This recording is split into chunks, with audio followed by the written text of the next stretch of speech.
Hi, Carlos. Good to speak to you again. Can we start with team news, please? Do you have any fresh injury concerns ahead of tomorrow? No, fortunately, we didn't lost any of the players in the last game. It's true that we didn't add any of the injury players, but at the same time, it's positive to don't miss any player for tomorrow game. And Richard Stearman, he came on Saturday. How close is he to a start? I think one of the options, because I am watching that his progression. He is progressing very positive now. I think the minutes that he was playing the other day, the minutes versus Swansea, are minutes that are going to help his legs and his body and his mind to be adapted to the necessary level that he has to have. And I think with the accumulation of days, with the accumulation of trainings, even if there are no important trainings, because after he plays some minutes and thinking in how close is the next game, he's not making an important training, but I think every day that we are winning with him, he has more options to come back.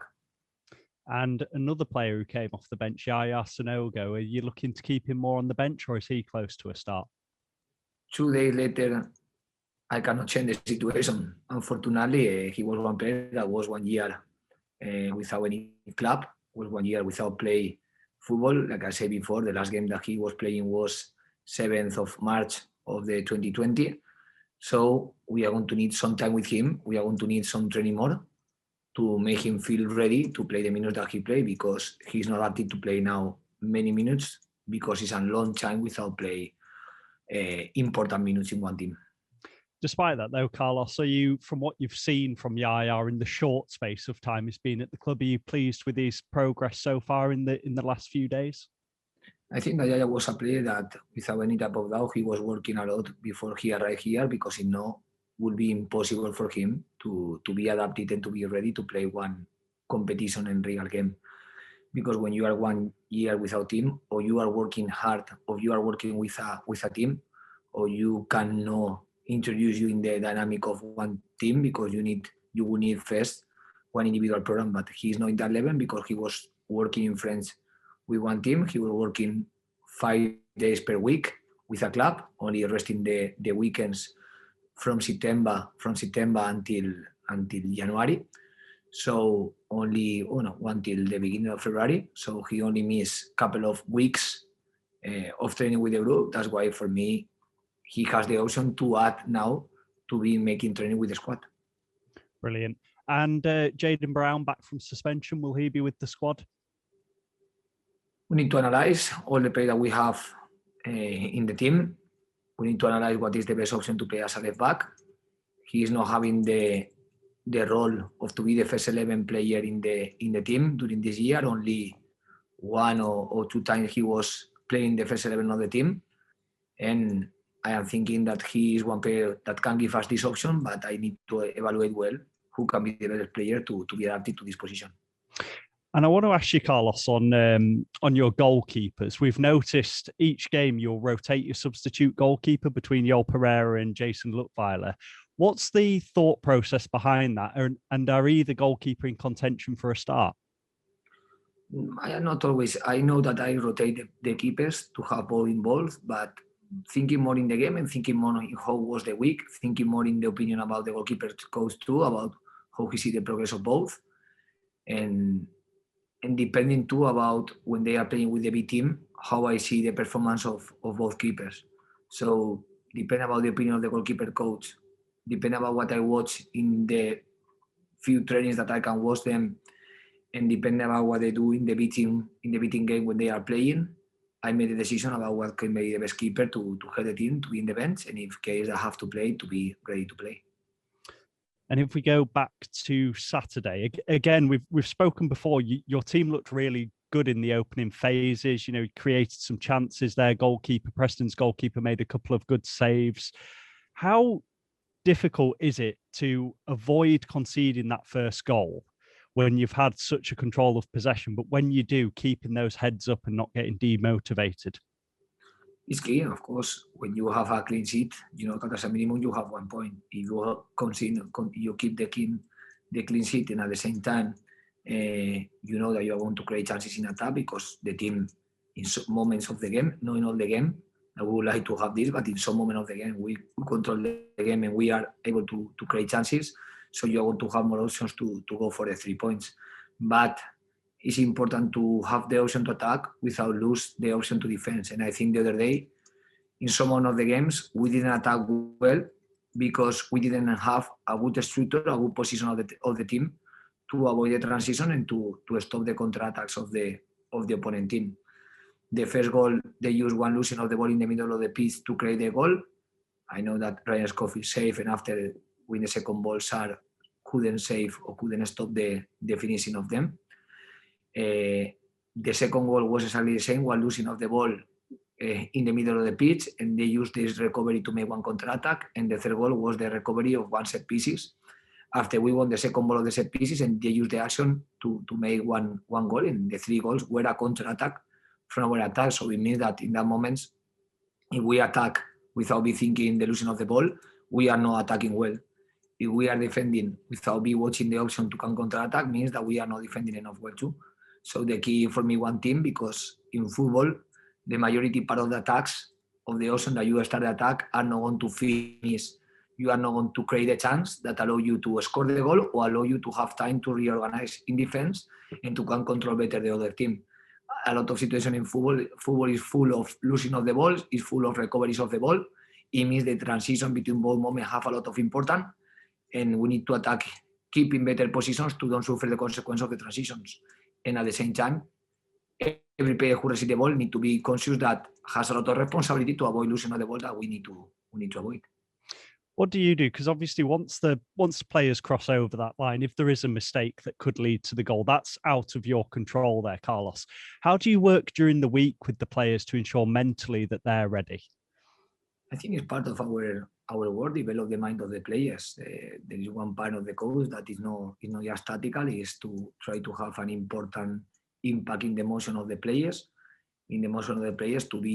to have players with a strong mind, to have players with a character to face any type of difficulty, to have a player with a character to take personality and try to dominate the game, and to have the necessary personality to beat type of moments when the results are not be the result that we always would like to have. So the try to manage the emotion of the players is one of the part that, as a coach, not only me, every coach is taking or try to take control or trying to help the players to create the right mind environment or to the right mindsets of the team and of the players. What's the mood like after something like that? Like, again, we touched on a few earlier games this calendar year where your team have looked really good up until that first goal. What's the mood like after a game like that? You know you've started on a front foot, but it hasn't quite gone your way. And how do you change that? I think, first of all, we need to be ready to adapt to any type of situation that you live in the games.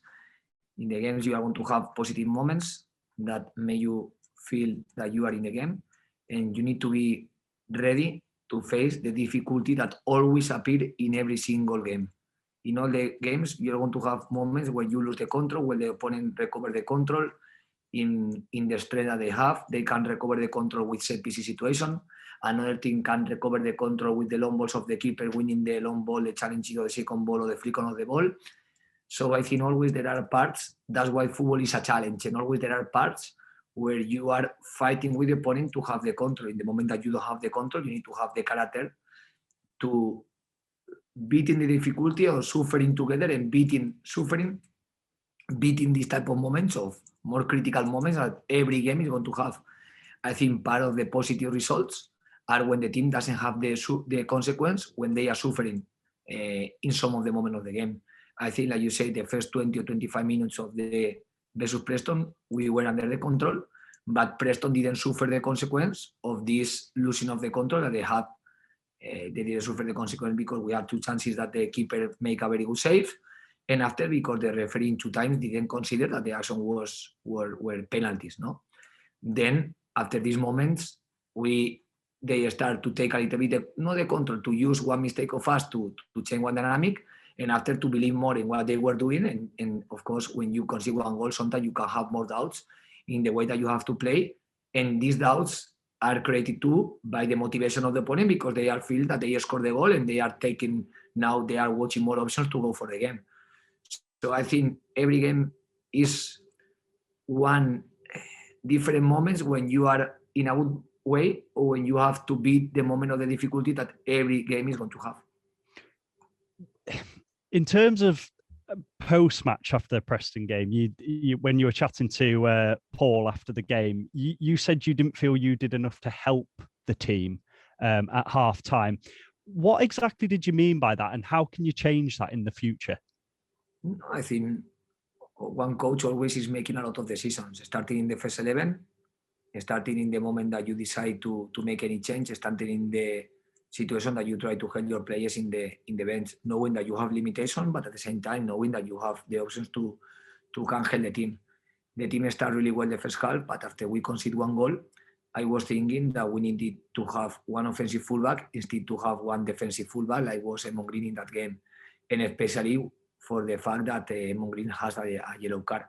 Then I start to make one decision to play with people on the right side and Aaron Rowe on the left side, and to take the risk to play with two offensive fullbacks. But it doesn't work, because it was clear that for me the team couldn't recover the control of the first minutes. Maybe not because this only, maybe because of the game. To recover the game, to recover the control of the game, you need to win some challenges or some actions that are not the clean action of football, are more the dirty action of football. But if you don't win, you cannot recover the control and go for the game. It was so clear that for me, we play better in the first minute of the game than in any moment of the second half. That's why I was thinking that my decisions linking with the managing of the game or with the changes that I could do in that game were not the best decision, because I think we always you expect when you make a change from the bench that you are helping the team to change the dynamic of the game and the result of the game. And I couldn't change in a positive way the dynamic of the game, and I couldn't change the result. The result just was worse with the second goal and with the third goal. So that's why it's very clear that my decisions were not the right decisions. What does that do to you personally? Would you look to make similar decisions and think, hey, we might have had a bad day in the last game, and you have full faith that those decisions could pay off next time? Or do you completely tear that up and look for a different solution? I think every game is going to demand different type of solutions. I cannot have one plan and go with one plan for every game, because it's not possible. Sometimes you are watching the same first 11 players and you can think how they expect to play different if they play with the same players. But it's because every player needs to be adapted to play to any different type of game. Because one game is going to be versus Preston, we are expecting them to press more and they press less. Another game is going to be versus Birmingham, one team that nowadays they know they are pressing more aggressive, they are more high press than the pressing that I was expecting from Preston. So I was expecting one Birmingham that press more, and now one Birmingham that try to attack more. So every game is totally different, and we need to have the personality to adapt to any different type of games without change players, because this is what football demands, not to the coach, just to everyone as a football player. Be ready to face the different games that we are going to play. And on that, a home game coming up, 2 home games in the space of a week. You say about changing for the situations. Birmingham, they're in a bit of a similar situation to yourselves, albeit a couple of points behind. How do you go into that game and prepare? And does it make it even difficult that Birmingham are also down near the bottom 3 and fighting for those points? I think it's going to be like every game in the Championship. Very tough, very complicated, but with the special connotation that both teams are playing for the same target, because both teams are in a similar position in the table. In the last 3 games, Birmingham won 2 games, so it means that they are in a good moment. They are in a good shape. I think they are stronger after the market, until the Christmas market. I think they have strengthened the squad, and they have a lot of senior players with a lot of experience that make that they are a complicated team. That's why the last 3 games, if I don't have a bad memory, in the last 3 games, they lost all in versus Norwich in one game that everyone can expect them to lose. But they won QPR in the previous game. They won to Sheffield in one of the important games too. So it means that they are in a good moment. And what we want to do is to change the feeling that we have in the last 2 games, because if we compare one team and another team, they won 2 games of the last 3. We won 1 game of the last 3. So it means that they are in a better moment than us in that moment. And what we want to do is to change this dynamic and to recover tomorrow the feeling of the winning. because it's the wish of everyone. It's the wish of the players, it's the wish of the stats, it's the wish of the club, and it's the wish of our fans. So it's a clear high commitment with everyone that tomorrow is an important day to change this type of feeling. How hard is it? You spoke of it then, two wins in the last three for Birmingham City. And like you alluded to, they have the momentum now and good feelings around the place. As an opponent going into the game, what do you do to say, look, we want to stop their good feeling and we'll take the good feeling for this game? I think thinking just in ourselves, because the only thing that we can control is our level of determination, our level of commitment in the game. This is the only thing that we can control. I cannot control how they are going to feel in the game, but we can control how we are going to face the game. We can control our level of challenges. We can control our level of competitiveness in the situations that are going to be key or decisive in the development of the game. So I think the thing that we can do is to control our feelings, to control our mental moment to face the game in the best way. And 2 home games this week, like we mentioned. Brilliant result last time out at home against Swansea. How important is it for you to make the John Smiths a difficult place for teams to come and play? It's very necessary. It's very important from now until the end of the season to have one good dynamic when we play at home and to change the bad dynamic when we are playing away. And just unfortunately, you did mention it there as well. There's 1 league win in 11, Carlos. On a personal note, how much pressure does that put on you to break this cycle, and how determined are you to get the side out of this? More than pressure, is like professional football always is pressure for everyone. It's pressure for the players, it's pressure for the coach, because that's why it's professional football player. If you don't like the pressure of the need of the winning, you don't want to be in the professional level. You will be in more academy levels where the pressure, the important is not the result, important is another type of things. So when you are in the professional football level, it's because you know that you enjoy having this pressure, because it means that the result of the game is very important. And it means that the result is going to have an impact in the people, an impact in the club. So I just face every game with the same mentality, trying to see our strengths, trying to prepare the game, trying to go for the 3 points, and trying to prepare in the best way that I can think that I can do my players to go for the game. So I don't think any type of differences, but knowing that when you are not having a good dynamic, everyone have more need or necessity of the 3 points, and everyone is expecting more to change this dynamic. So the only difference is that one, that when you have a good dynamic, you have the wish to move fast from this type of negative results. Thank you very much, Carlos. Best of luck for tomorrow evening. Thank you. Thank you. Ricky, over to you next. Hi, Carlos. You okay? Yeah. Just wanted to double check on a few players in terms of where they're at with the comebacks. Josh Koroma and Rolando Aarons, are they any closer? No, I think Koroma, I don't expect to have him until April. I think around middle of April, he could be training in an optimistic situation. I think he could be working with the team in middle of April. Rolando Aarons is before. I think Rolando Aarons can add to the team more or less in the same moment of Harry Toffolo, and both I am expecting that around 3 to 4 weeks they can be working with the team. And just another one, Danny Ward, is he any closer at all?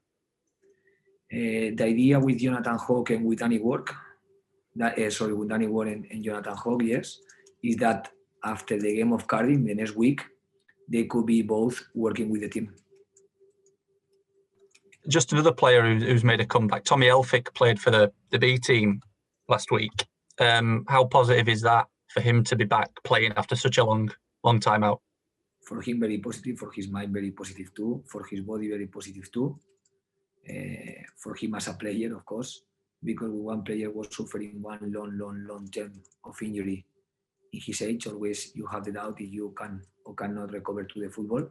And I think he was living difficult moments in his career, and towards he started to watch the light, because he started to watch like he is training some days with the group, and at the same time he started to play the first minutes after a long time with the B team. So personally for him, I am happy because I know how professional he is. I know his background as a player. So to have the option to help him in this recovery moment is important too. You just mentioned there about the 2 home games in 4 days. If you get 2 wins out of these, you know, suddenly it looks a lot different, doesn't it, the table? So it's a big opportunity, these next games against Birmingham and Cardiff. No doubt that everything this year is going too fast.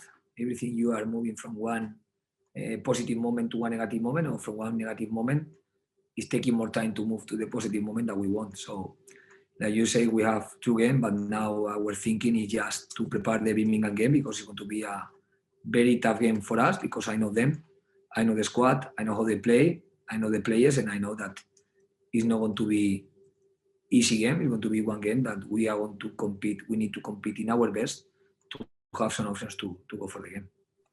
I just wanted to ask you about the supporters, because today is actually a whole year since Huddersfield fans were at the John Smith Stadium. Obviously, you've never had a game in front of them. How important is it that fans, whenever it's safe to do so, that they're back in the ground? Because it's very strange, isn't it, without them? Football is just for our fans. We play just for our fans. Our idea always is to make our fans watch the team and feel proud. Sometimes we get, sometimes we are not getting. I know how important the results are for the club. I know how important the results are for the feeling of proud of our supporters. I would like, when we have a positive results, to have our fans here.